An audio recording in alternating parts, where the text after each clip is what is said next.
Hello, BookTube, and welcome back to BookTrek 2021. This is a 5-month mission in which myself and a bunch of other booktubers are reading Star Trek for the rest of the year. One franchise at a time, 1 month at a time. So we're devoting all of August to the original series. Then September will be the Next Generation. Then we do Deep Space Nine in October. Then in November we do Voyager, and then in December we're doing Star Trek Enterprise, and then we're ending. We're not continuing Star Trek 2021, obviously it's 2022. If BookTrek is a success, then there are plenty more Star Trek franchises that we can deal with. Plenty more perturbations of this event that could happen. And several of you have emailed me to say that it seemed familiar. Several of you have emailed me and said, I could swear that you did BookTrek before on your channel. And that is, I wanted to address, that isn't exactly true. Years ago, 2018, Matt at Paperback Junkie came up with an event called Boldly Govember, in which in November of that year, anybody, you could join in on reading Star Trek fiction by reading even one Star Trek book. He wanted it to be the easiest flippin' read-along that anybody's ever done. So you just had to read one Star Trek book, and that's the same thing is true here. You don't have to flood the airwaves with Star Trek. You don't have to turn over your reading list to Star Trek. But I participated rather heavily in Boldly Govember, and I loved it. But it wasn't quite the same thing. First of all, there were that was Matt's event. Here we have multiple hosts who are all posting videos. I think in yesterday's Boldly Govember, I forgot to leave links to their channels, but there's going to reach a point where that's going to be a little unwieldy anyway, I would hope. That's why I'm leaving the hashtag. If you look for the hashtag, you'll find everything. Even the stuff that I don't know to post, you'll find everything. I've been bouncing all around. Star Trek, the original series, of course, generated a huge amount of fiction. First fan fiction, then authorized fiction, then ultra-authorized fiction, where it was all uniform cover design, where the books were even numbered as in their sequence of release, and where Paramount was paying attention to what was in those books. Freedom. Paramount lawyers, specifically, were paying attention to what was in those books. They didn't want major characters going insane. They didn't want major characters hopping into bed together. They didn't want major characters dying. They didn't want anything like that. They didn't want any kind of the gratuitous mutilation or sadomasochistic violence that had been the hallmarks of old dot matrix fan fiction. They didn't want any of that. They wanted these hired Star Trek novel writers to clean up their act, you know, and they're introduced a big series Bible, a whole bunch of rules that you couldn't break. And those rules became more complicated as canonical franchise exponents of Star Trek happened. And those are not books, of course, because nobody reads. Nobody cares about books. The canonical stuff was TV and movies. If you saw it happen on screen, then it was canon for Star Trek.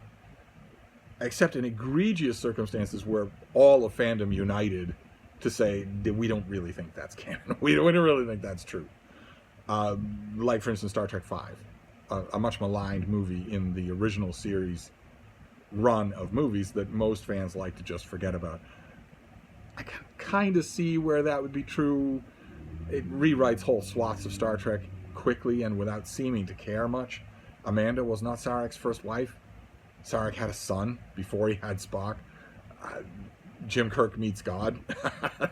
All sorts of stuff happens in that movie that you don't really want to think is canon. But it wasn't just the few lapses from canonicity there. It was also that as those canonical exponents started to pile up, there was the original Star Trek TV series. That wasn't much canon. That was just 3 seasons of episodes. But then you get The Next Generation, and that's building on canon. At first, it's building its own world of canon because it's 75 years in the future, 75 years distant from the original series. So at first you think, well, okay, then that's not going to reflect much on the canon of the original show. But the showrunners for Star Trek The Next Generation quickly realized that they should draw in as many of those old fans as they could. And as a result, lots of connections, despite the huge gap in time, lots of connections start to spring up between the original series and The Next Generation. And the movies kept on going and kept on generating canon of their own. And once that starts to happen, once you've got layer upon layer upon layer of canon, the series Bible starts to get bigger and harder to work with. especially since a lot of that earlier canon is sketchy, right? Think of the original Star Trek, the one that we're celebrating for the whole month of August. Gene Roddenberry and his showrunners, what we now call his showrunners, his friends, never thought to give us an episode in which the Enterprise is launched. They never thought to give us an episode, even in flashback, where Kirk takes command of the Enterprise from Captain Pike. They never thought to do that. We are plumped down in the middle of things with the first episode, and we get a flashback two-part episode about the older days on board the Enterprise. But we get very little about that. We know, we get one glimpse into what Captain Pike was like as a captain, to what his crew was like. Dr. Boyce, number 1, Lieutenant Spock. And we get one glimpse into his fate.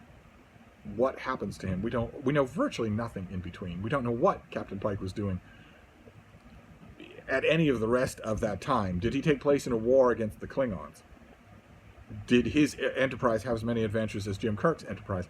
We're never told any of that. Roddenberry in the original show never shows us Kirk taking command. He never shows us Kirk losing command. We don't... Imagine an alternate reality in which Star Trek, the original series, had been hugely popular and hugely financially successful for the network, and was allowed to go for 7 seasons. And where, let's say, I mean, the rule would have been, if it had been allowed to go, it would have been Bonanza. It would have gone on for 20 seasons. How wonderful that would have been. But let's say that our idea now about syndication and CD and DVD rights, let's say that existed then, and that the original Star Trek ran for 7 years, and that at the beginning of the 7th season, Gene Roddenberry knew there wouldn't be any more, that the show was ending at the end of that 7th season. Probably he would have given us an episode in which Kirk takes his ship back home and gives up command to the next captain. Roddenberry used to love that, the prospect that the future is always bright, that things always go on. We didn't see that. The show plops us down in the middle of adventures at the beginning, and it ends in the middle of an adventure. It was just canceled. So we don't get anything like the send-off that we got at, for instance, the end of Deep Space Nine, where not only do we get a send-off at the end of that TV series, but the send-off makes it impossible to reassemble that TV series. It turns out we only saw one little window of life on this one space station with these characters. Most of them... anyway, you have all of that built in. If all of those things happened on screen, whether it's the little screen or the big screen, then it's part of that series Bible. And if you're going to write a book, you have to be aware of that. You have to navigate it. You can't contradict it. And the book we're dealing with today jumps right into that. I went back to Star Trek novel number 56. This is Legacy by Michael Jan Frieden, who wrote a whole bunch of Star Trek. And as you can tell right from the cover, there's Captain Pike in the background. The cover says, Spock faces a deadly foe from his past. Because in the course of this book, the main villain, Dreen, has delusions of grandeur, and originally confronted Captain Pike during his command of the USS Enterprise, when Spock was part of the team that helped to defeat him. And he wants revenge. As this book starts, it starts in the middle of the 5-year mission, of Jim Kirk's mission. And the action splits between a rescue mission on board, on a planet, that keeps Kirk sort of out of the command seat. Spock is wounded during a reconnaissance mission on a planet. He is poisoned by a creature on that planet. And thanks to his Vulcan physiology, he survives, but he's evac to the Enterprise and seen to there, while Scotty leads a rescue mission to try to help Kirk on board the planet. And it's when you're reading bits like that, you really realize that the hindrance that a lot of these early Star Trek novels are under, when they mimic Roddenberry's limited view of what the Enterprise crew roster would have been like. It, of course, would not be your chief engineer who would be doing that. It would be a noticeable lack. A person who is noticeably lacking from the original series is security chief. We get names like that, and we certainly see security forces, but that person would have been very prominent. That security chief would have been in charge of a rescue mission. That security chief would have been going on planetside missions far more often than would have been the ship's doctor. The ship's doctor would never have gone on a planetside mission to an unknown world. We don't ever get the Star Trek fiction. The novels have always, they've given us a long succession of Enterprise security chiefs that actually have a character, that actually have a personality, and that stick around. We never got that in Roddenberry's original. We never got the Enterprise in Roddenberry's original series. Must have had the equivalent of the Marines on a Jack Aubrey vessel. Patrick O'Brien's Aubrey and Maturin series, where Jack Aubrey has his crew, and his crew can be pretty tough. They know how to repel boarders. They know how to go boarding. But Jack Aubrey also had a military force, an explicitly military force with their own commander, who was subject to Jack Aubrey, but not subject to the normal chain of discipline. The Marines, the Redcoats, were on board Jack Aubrey's ships, a lot of them in those episodes. Or think about Star Trek Enterprise that introduces us to the Makos, who are explicitly military personnel. Gene Roddenberry's Enterprise would have had that. Their security chief would have had a force of his own to deal with just about anything. It wouldn't be Kirk and McCoy punching out bug-eyed aliens in the transporter room. You notice things like that in books like this because you've got the starship's chief engineer spearheading a rescue mission on board a planet, down on a planet when the Enterprise needs him, when the Enterprise encounters a mission of its own, and the poisoned and ailing Spock has to summon the will to command the vessel even though he belongs in sickbay. This is a pretty good Star Trek novel. Certainly my reread for BookTrek 2021, I liked it a lot more than I liked it originally. Originally I thought it was kind of a yawn. And I see reading this where I got that because of what I'm talking about. Spock can flash back to his adventures with Captain Pike, but we can't know all of those adventures, and they could change. Any of the details in here, they're just Michael Jan Friedman. They're not canon. We don't know anything about Pike's journeys. We don't know anything that happened. None of that is canon except for what we see in the menagerie, in the cage. I don't think anyone would consider the Kelvin timeline Pike to be canonical. Maybe the one we're getting, apparently the Kurtzman verse is going to give us Strange New Worlds, which will be the shipboard adventures of Captain Pike and Number One and Lieutenant Spock. I'll believe it when I see it. Considering the batting average of contemporary Kurtzman Star Trek, I'll believe that that's any good when I see it. I am fully expecting that if that show ever actually does launch, it will be a full-blown desecration of anything that I remember in Star Trek, including, it'll hurt really bad, because it'll be a full-blown desecration of the character of Spock, which isn't something that you're going to encounter in, for instance, Star Trek Picard, where the person being desecrated there is somebody else's Star Trek captain, not mine.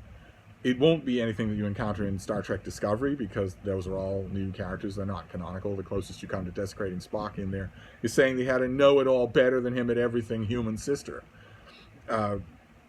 Also raised by Sarek and maybe kind of sort of desired by him, right? Because if he doesn't desire his foster daughter, he's a bigot. A Kurtzman-verse Star Trek series that has Spock as an actual character will be a different story. That'll be harder to swallow. I won't be... You all right there, baby? You all right? It won't be hard to watch. Gregory Peck's son, I believe, is the actor. He's quite good to look at. And I believe he's very charismatic on screen. If this is his big breakout role, more power to him. The main cast, the main trio of cast, Anson Mount as Captain Pike, Rebecca Romaine as Number One, and somebody Peck, I forget his first name, as Mr. Spock. That main trio, I'm sold on. They are just fine.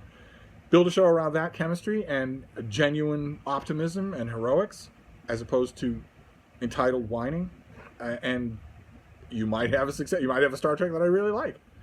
If not, I am well prepared. I am well accustomed to modern franchise revitalizations of all kinds of properties of mine, desecrating those properties. I'm well accustomed to that. It's been going back all the way to Bryan Singer's Superman. So I know how to shut off the part of me that cares. But the point I'm trying to make is that until then, we have almost nothing to go on that's canonical for Pike. And that makes the Pike parts of this story feel... the phrase I want to use is made up, even though it's all made up. I think you know what I mean. It's fascinating, but we know that none of the characters of Pike's original crew died.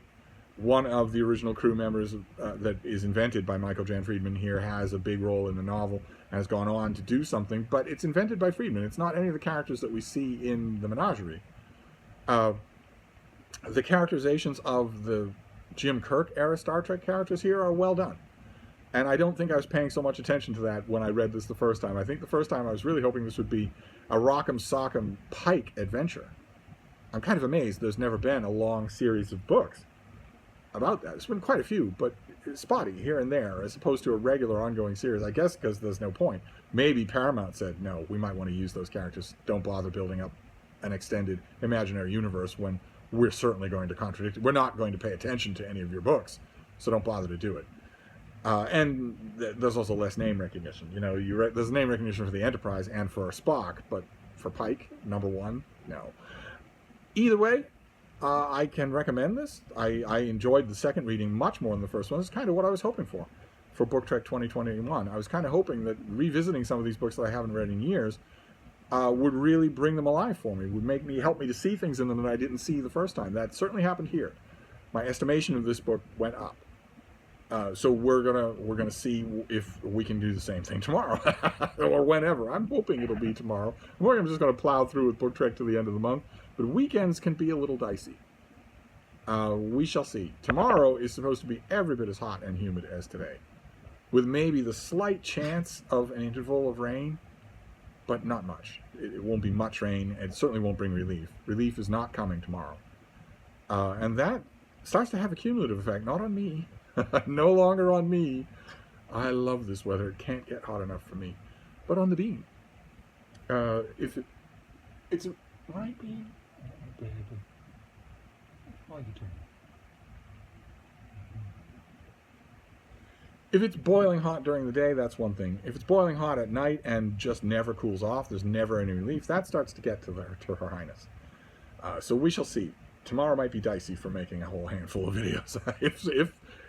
If not, you'll be seeing plenty of me. But I wanted to get BookTrek done, so I'm gonna wrap this up with Legacy. It's a qualified recommend. The one yardstick that I would say probably it fails on would be the yardstick that has cropped up quite a bit in BookTrek, which is that you really have to know something about Star Trek to really. You're not going to be able to. I don't think you're going to be able to just jump into this and enjoy it as a book. But did I lose it? I did. Okay. Oh goodness gracious! The Yoga Smart tab is acting up. I don't think you're going to be able to just jump into this and enjoy it as a book. You'd have to know Star Trek. But I have a feeling that most Star Trek fiction was written that way, and maybe that's realistic. We'll see what we can find tomorrow. So I'll wrap this up. I'm going to cool off the bean, and I will see you soon. Thank you, BookTube.